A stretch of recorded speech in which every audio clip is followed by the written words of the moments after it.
그리스도인으로 한평생을 살면서 우리는 두 가지를 경험하고 삽니다. 그게 뭐냐면 출애굽기 15장 오늘 본문에 나와 있는 마라와 엘림과 마라의 경험입니다.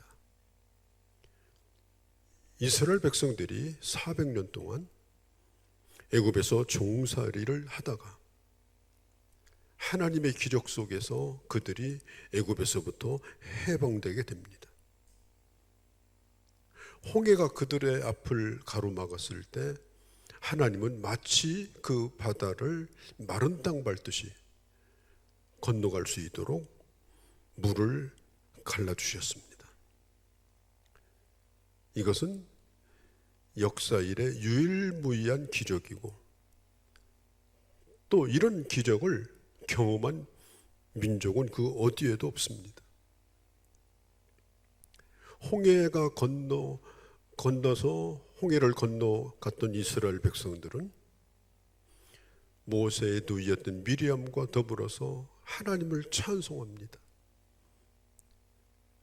긴 찬송으로 하나님 앞에 영광을 돌립니다.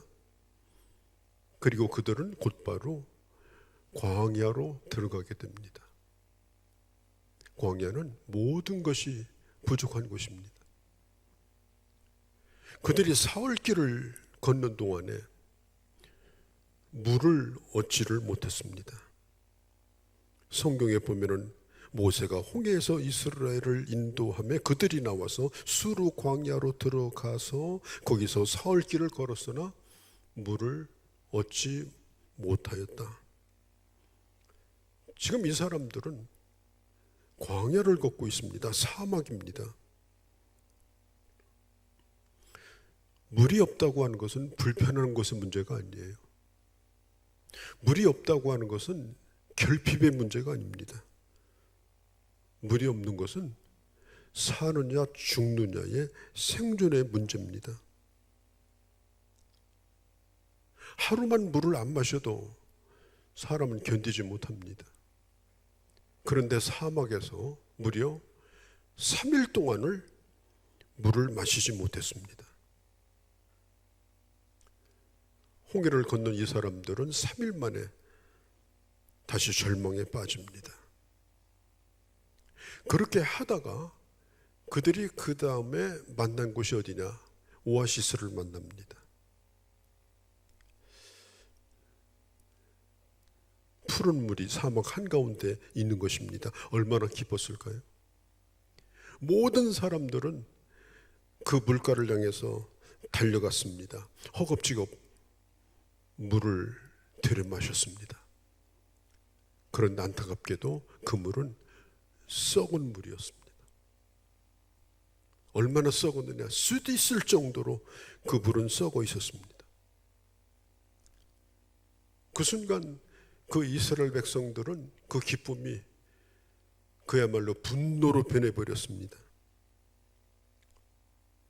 모세를 원망합니다. 어떻게 이런 곳에 우리를 데리고 나왔느냐? 어떻게 이런 물을 마시라고 하는 거냐? 또 하나님을 원망했습니다. 그때 모세가 하나님 앞에 부르짖어 기도합니다. 하나님 어떻게 하면 좋을까요?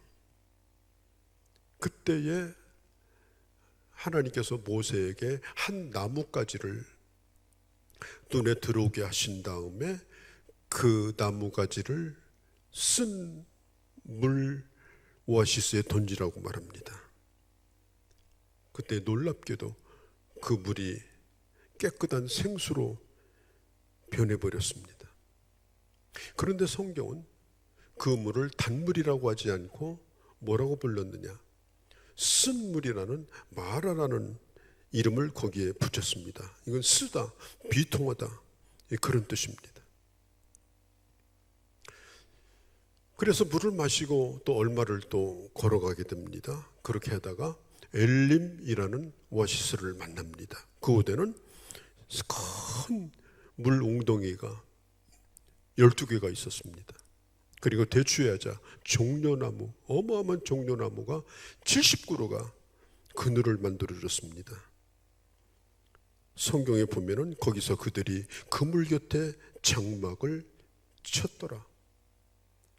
그 물가에서 맑은 물을 마시면서 약 한 달 동안 거기서 휴식을 취하게 됩니다. 그야말로 휴양지입니다. 이스라엘 백성들은 400년 동안 눈코 뜰 새 없이 종살이를 하던 노예 민족입니다. 눈만 뜨면은 일하러 나가야 됩니다. 조금만 게으르면 채찍이 날라옵니다. 그런 세월을 400년을 살았던 민족이에요. 쉼이라고 하는 것은 경험해보지를 못했습니다. 누구의 제약도 받지 않고 마음껏 물을 마시고 쉴 수 있는 그런 것을 경험해 본 적이 없습니다. 이제는 누구의 눈치를 볼 필요도 없습니다. 그야말로 400년 동안의 그 고통을 씻은 듯이 날려보내고 하나님의 위로를 받는 그런 시간이었습니다. 자, 마라의 쓴물, 그 다음에 엘림의 오아시스. 이스라엘 백성들은 짧은 시간에 이 두 가지를 경험합니다. 성경은 이 사건에 대해서 뭐라고 얘기를 하는가 하면 25절에 여호와께서 그들을 위하여 법도와 율례를 정하시고 그들을 시험하셨다. 마라도 그들에게 시험이었고 엘림 오아시스도 그들에게 시험이었다는 것입니다. 왜 하나님은 쓴물을 먼저 경험하게 하셨을까요? 왜 마라를 먼저 만나게 하시고 그 다음에 엘림을 만나게 하셨을까요? 그것도 시험이라고 말합니다. 우리 예수 믿는 사람의 삶 속에는 이 마라와 엘림이 모두 있습니다. 결론부터 말하면 마라도 은혜입니다. 엘림도 은혜입니다. 마라도 잠깐 머물다 가는 곳입니다. 엘림도 영원히 머물지 않습니다. 또 광야로 나가야 되는 잠깐의 경험입니다. 어떤 사람은 저에게 이렇게 말할 수 있습니다. 목사님, 요즘 저는 천국이에요. 나 예수 믿고 나서 지금까지 매일매일 나는 엘림의 은혜를 지금 누리고 있어요. 지금 그 사람의 현실을 볼 때 저도 그걸 인정하고 싶습니다. 그러나 머지않아 분명하게 마라를 경험하게 될 겁니다. 예수를 아무리 잘 믿는 사람이라 할지라도 엘림만 경험하는 사람은 없습니다. 물론 우리는 마라를 경험하기를 원치 않습니다. 그러나 하나님은 이 두 가지를 우리에게 경험하게 하십니다. 그야말로 어떤 때는 가슴이 벅차서 견딜 수 없이 하나님을 찬송하고 싶어서 누가 시키지도 않았는데 하나님이 주시는 기쁨을 드리며 찬양할 때도 있습니다. 그런데 어떤 때는 너무 고통스러워서 그야말로 사는 것이 너무 힘들어서 살고 싶지 않을 때도 있습니다. 하나님께서 예수 믿는 사람에게 주시는 기쁨은 이 두 가지 상황에서도 잃어버리지 않고 누리게 하는 기쁨입니다. 신약성경 베드로전서는 고난을 받는 흩어진 나그네들에게 주신 편지인데 베드로전서 1장 8절에 보면 너희는 예수를 보지 못하였으나 그러나 너희는 기뻐한다고 말했어요. 우리는 예수님을 2000년 전에 이 땅에 살다가 죽으시고 부활하신 예수님 우리는 못 본 사람들이에요. 다만 그의 제자들과 그리고 입에서 입으로 우리는 그 예수 그리스도를 들었을 뿐입니다. 그러함에도 불구하고 베드로는 이렇게 말합니다. 고난 가운데서도 그 모든 것 가운데서도 기쁨을 너희가 누리고 있다. 사도 바울이 고린도후서 6장 10절에 이렇게 말한 적이 있어요. 나는 근심하는 자 같으나 나는 항상 기뻐한다. 보면 사도 바울은 늘 근심을 해요. 교회 때문에 근심하고, 아무개 때문에 근심하고, 몸에 병이 있어서 근심하고. 늘 바울에게는 어려움이 선교 사역 내내 떠나지 않았습니다. 심지어 고린도서 4장에 보면 사방의 우겨쌈을 당하였다고 말합니다. 환경적으로나 육체적으로나 인간관계나 어떤 것도 바울을 행복하게 해주는 환경은 없었습니다.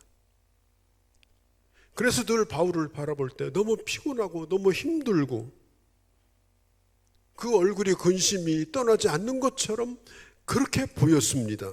그때 바울이 말합니다.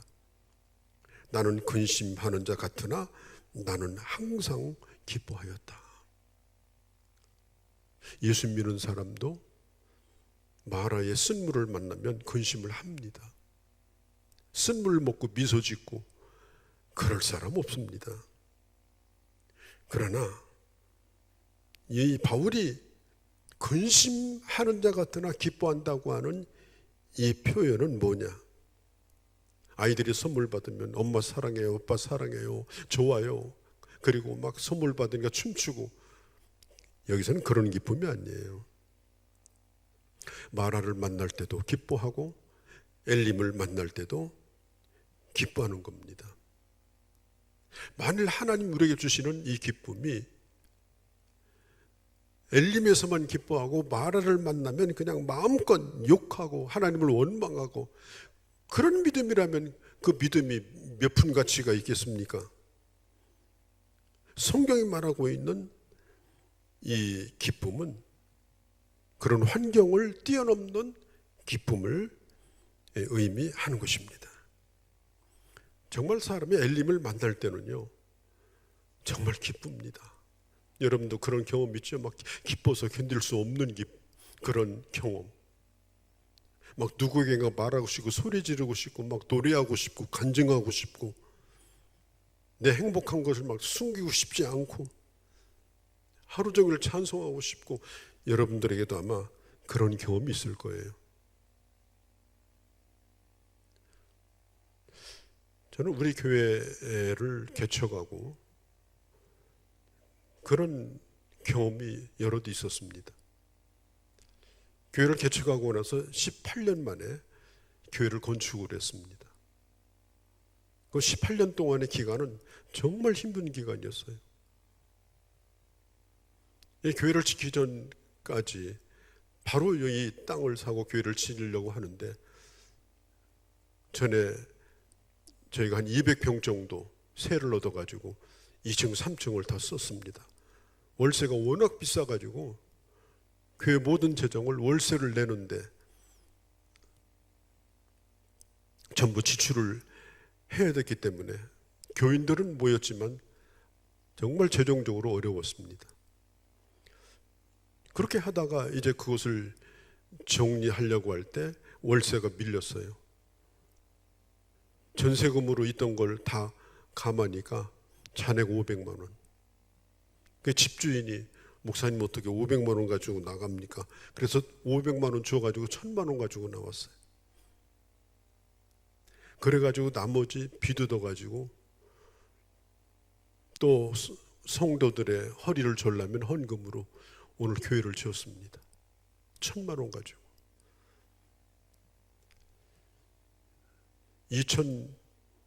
2002년도입니다. 그때 교회를 다 짓고 그리고 입당 예배를 드리는데 저는 말할 수 없이 기뻤습니다. 우리 지역이 대단히 어려운 지역이고 또 교회를 개척해서 교회를 짓는다는 것도 쉽지 않고 교인이 모여지는 것도 쉽지 않고 그런 상황 가운데서 하나님이 은혜를 주셔서 교회를 짓고 입당 예배를 드리는데 너무너무 기뻤어요. 어느 정도로 기뻤느냐? 너무 감격스러워서 예배 중에 심장마비로 죽을지 모른다고 하는 걱정을 하며 예배를 드렸어요. 심장이 멎을 것 같아요. 예배 드리다가 죽으면 안 되잖아요. 이제 그렇게 하고 이제 입당을 하고 몇 달 안 돼가지고 또 뒤에 주차장을 또 샀어요. 그것도 빚으로 샀어요. 뭐 반대도 있었지만 어떻든 간에 그 뒤가 무당집입니다. 무당집 다 헐고 땅을 사가지고 주차장 넓진 않지만 마련하고 나서 빚 위에 또 빚을 지게 됐습니다. 그러면서 교회를 짓는 순간부터 이 목회자 생활은 완전히 포기하지 않으면 안 되는, 목회자 생활을 100% 포기하지 않으면 이자를 낼 수 없는 그런 오랜 시간을 보냈습니다. 그야말로 엘림의 은혜는 잠깐이고 마라의 고통이 시작이 되는데 너무너무 지쳐가지고 그야말로 어떤 때는 노뎀나무 밑에서 너무 지쳐서 하나님 그냥 요만큼이면 죽겠습니다라고 말할 수도 있을 것 같은 그런 고통스러운 시간도 또 있었습니다. 목회도 마찬가지고 우리 그리스도인으로 산다고 하는 것이 그렇습니다. 우리는 엘림만 살다가 천국으로 가는 것도 아니고 또 마라만 살다가 천국으로 가는 것도 아닙니다. 또 마라의 경험이라고 하는 것이 무슨 영적이고 무슨 정신적인 고통이 아니라 실제적으로 배고픈 겁니다. 실제적으로 굶주린 겁니다. 그냥 하루하루 살기가 자체가 어려운 겁니다. 생존의 문제가 힘든 겁니다. 성경 룻기서에 보면은 룻의 시어머니가 나옴인데 그 이름이 기쁨이에요. 외국으로 이민을 갔다가 자기 남편도 잃어버리고 두 아들도 죽었어요. 이방 땅에서 며느리를 얻었는데 룻이라는 며느리를 데리고 고국으로 돌아옵니다. 동네 사람들이 전부 나와서 슬퍼했어요. 그래도 잘 왔다고. 슬퍼하며 그를 맞아주었습니다. 그러면서 나옴이라고 이름을 부르니까 나옴이가 이렇게 말합니다. 오늘부터 내 이름을 나옴이라고 부르지 마시오. 마라라고 불러줘. 우리 인생은 어떤 때는 이런 마라와 같은 경험이 있습니다. 이름조차도 갈아버리고 싶은, 기쁨이라는 말이 사전에서 없는 것처럼 빼버리고 싶은 그런 고통도 우리 인생에는 있습니다. 여러분, 신앙생활이라고 하는 것은 구구단을 외우는 것처럼 답이 떨어지지 않습니다. 우리 인생도 마찬가지입니다. 아무리 인생을 오래 살아도 답이 나오지 않습니다. 설명이 안 되는 겁니다. 그렇다고 해서 신앙생활 하면서 늘 기쁜 척하고 배부른 척하고 누가 물어보면 아무렇지도 않아요, 뭐 괜찮아요 이러면서 아무렇지도 않은 듯이 살기에는 여러분 현실이 너무 힘들지 않습니까? 왜냐하면 물을 마시지 않으면 갈증 때문에 견딜 수가 없는 거예요. 밥을 먹지 않으면 정말로 배고프거든요. 아프면 정말로 아프고 아무도 내 곁에 없으면 정말로 외로운 게 우리 인생 아닙니까? 마라에서는 정말 웃을 수 없는 게 우리 현실입니다. 그럼에도 불구하고 오늘 성경은 말합니다. 그것이 바로 시험이다. 시험이라는 게 뭐예요? 거기서 내 믿음의 실력을 확인하고 내 부족한 것을 다시 한번 보충을 하고, 그래서 하나님의 사람으로 점점 갖춰져가는 그런 과정이 엘림과 마라의 이 두 과정을 통해서 하나님은 하나님의 사람들을 만들어 가신다고 하는 거예요. 쓴물과 단물을 겸하여서 주시는 것입니다. 3일 동안 물이 안 나오니까요, 이게 정말 견디지 못하는 겁니다. 성경에 보면 사도 바울 선생님도, 손영원 목사님도, 우리가 존경하는 주기철 목사님도, 수많은 기독교 우인들도 이 마라의 경험을 하고 살았습니다. 그러면 이것을 어떻게 흔들 수 있을까? 히브리서 11장 1절에 보면 믿음은 바라는 것들의 실상이라고 했습니다. 현재는 그렇지 않아요. 그러나 내가 바라는 소망이 있어요. 내가 바라는 기대가 있어요. 그런 환경 속에 있다 하더라도 그 바라는 것들의 실상이 뭐예요? 지금 내가 그것을 경험하고 그걸 누리는 거예요. 현실은 전혀 천국과 거리가 먼데도 천국을 내가 경험하는 게 믿음이에요. 왜 그래요? 하나님의 약속이 있기 때문에, 하나님의 약속을 생각하기 때문에, 그 말씀이 반드시 이루어질 줄을 믿고 살기 때문에. 제가 좋아하는 복음성가 가운데 날마다 숨쉬는 순간마다라고 하는 찬양이 있습니다. 정말 많이 불렀습니다. 부를 때마다 하나님의 큰 위로를 받았습니다. 3절에 보면 이렇게 가사가 그렇습니다. 주님의 도우심 바라보며 모든 어려움 이기도다. 흘러가는 순간순간마다 주의 약속 새겨봅니다.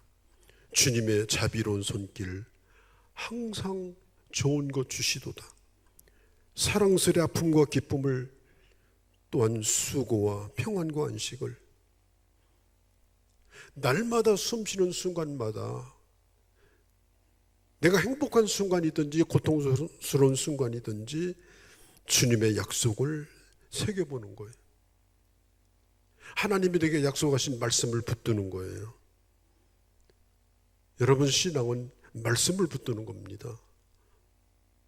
교회 와서 예배를 즐기고 무슨 찬양단 찬양을 즐기고 그게 기독교가 아닙니다.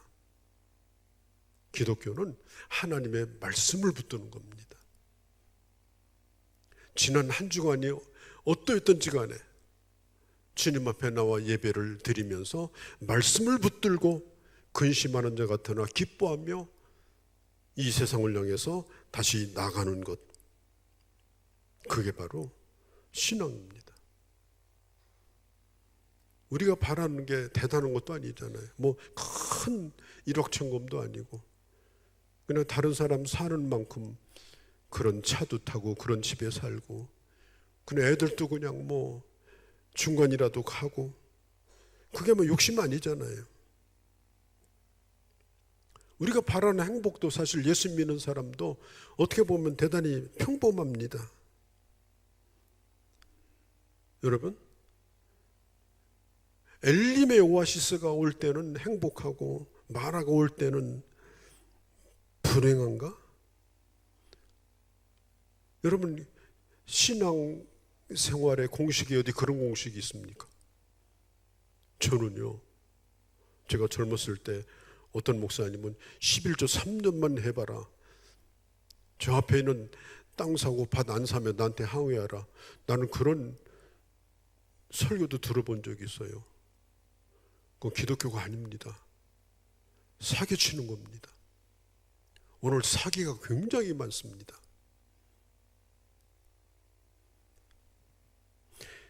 엘림이 올 때는 행복하고 마라가 올 때는 불행한가? 그런 공식이 성경에 없어요. 환경만 바뀌면 행복한가? 그런 공식도 없어요.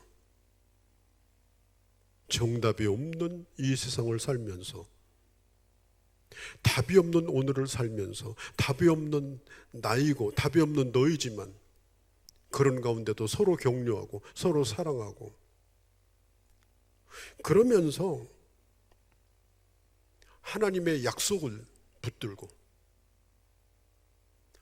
하나님의 약속을 부여잡고, 그리고 마라의 시간도 은혜의 시간으로, 엘림의 시간도 은혜의 시간으로 만들어 나가는 능력이 바로 믿음입니다. 하나님은 모든 사람에게 똑같은 코스를 주시지 않았습니다. 다만 방향만 잡아주시고, 그리고 걸어가는 길은 구체적으로 다 틀립니다. 전체적으로 볼 때는 방향은 똑같은데, 그런데 그 과정이 전부 다 복잡하고 달라요. 하나님은 우리에게 한 사람 한 사람에게 맞는 맞춤 코스를 주셨어요. 그래서 여러분들이 누구를 부러워할 필요도 없고, 다른 사람보다 좀 낫다고 해서 누구를 쉽게 동정할 필요도 없습니다. 하나님은 내가 가야 될 그 맞춤 길을 준비하시고 그 길을 가게 하시는 거예요. 그런데 인생을 살고 나서 보니까 엘림에서 배우는 것보다는 마라의 때가 훨씬 더 배우는 게 많았어요. 마라의 때가 내가 하나님 사람 되어가는 그런 정말 유익한 그런 시간이었어요. 지나고 보니까 그걸 경험한 것을 알 수 있습니다. 하나님이 우리를 불러주신 것은 엘림이 목적도 아니고 마라가 목적도 아닙니다.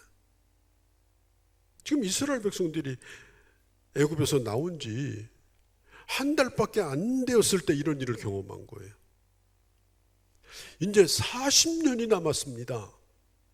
요단강 건너가야 됩니다. 그리고 가나안을 향해서 들어가야 됩니다. 그래서 하나님은 우리가 일생을 살면서 정말 행복해서 견딜 수 없이 기쁘고 감사하지만 어느 순간 여기가 엘림이 아니었구나. 또 어떤 때 너무너무 고통스러워서 힘들 때도 그래, 이 세상은 엘림이 아니야. 내가 가야 될 곳은 가나안이지. 그걸 우리에게 확인시켜 주는 거예요. 아마 오늘 여러분들이 병원에 가가지고 진단을 받았는데 암 말기 한 달밖에 못 산다 그러면 어디 3달 후에 유럽 여행 갈 기대가 유지가 되겠습니까? 그날부터는 천국이 왔다 갔다 하죠.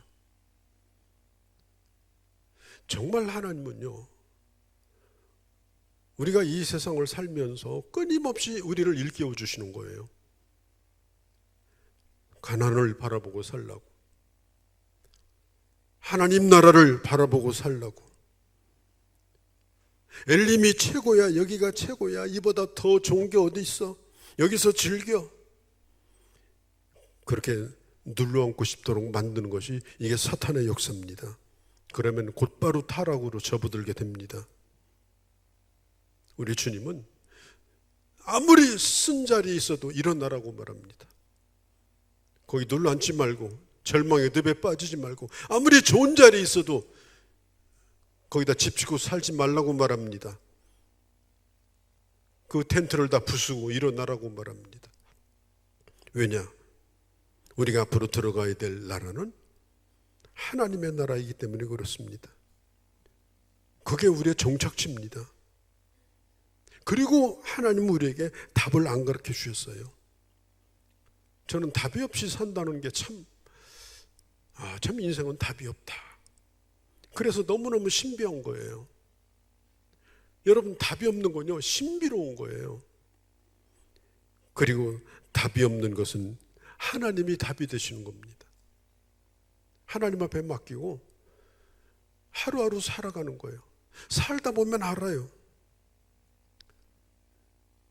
전도서 7장에 보면 이렇게 말합니다. 하나님께서 곤고한 날과 형통한 날을 병행하게 하사 능히 장래일을 알지 못하게 하셨으니 형통할 때는 기뻐하고 곤고할 때는 돌아보아라. 하나님은 엘림도 하나님의 은혜입니다. 마라도 하나님의 은혜입니다.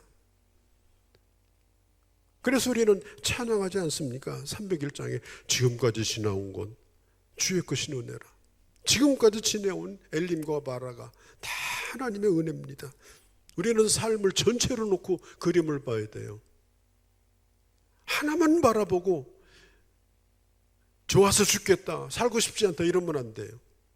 전체를 다 보고 하나님이 나를 어떻게 인도하시는가, 지나고 보니 엘림도 행복하고 마라도 행복했다. 그때 하나님의 은혜가 컸다. 그때 하나님의 위로가 컸다. 그래서 우리는 남을 부러워하지도 않고 남을 시기하지도 않습니다. 또 나보다 힘든 사람을 또 동정하지도 않습니다. 왜? 하나님이 그와 함께 하시니까 우리가 누구를 동정할 필요가 없어요. 교회도 마찬가지예요. 선지자 가운데 하박국 선지자가 있습니다. 그때 당시 유다가 타락해가지고 그야말로 침몰 직전에 있을 때입니다. 그때 하나님께서 하박국 선지자에게 이렇게 말합니다. 저 바벨론을 들여다가 이 유다를 완전히 다 박살내버리겠다. 바벨론 군대가 쳐들어와서 유다를 완전히 짓밟아버리는 무시무시한 환상을 보게 됩니다. 하박국은 두려워서 떱니다. 어쩔 줄 몰라 합니다. 어떻게 이런 일이 있느냐고 말합니다. 그렇게 하다가 하박국은 나중에 이렇게 고백합니다. 무화과나무 잎이 무성하지 못하고 포도나무에 열매가 없고 감람나무에 소출이 없고 밭에 먹을 것이 없을지라도 우리의 양이 없을지라도 나는 여호와로 말미암아 즐거워하며 나의 구원의 하나님으로 말미암아 기뻐하리로다.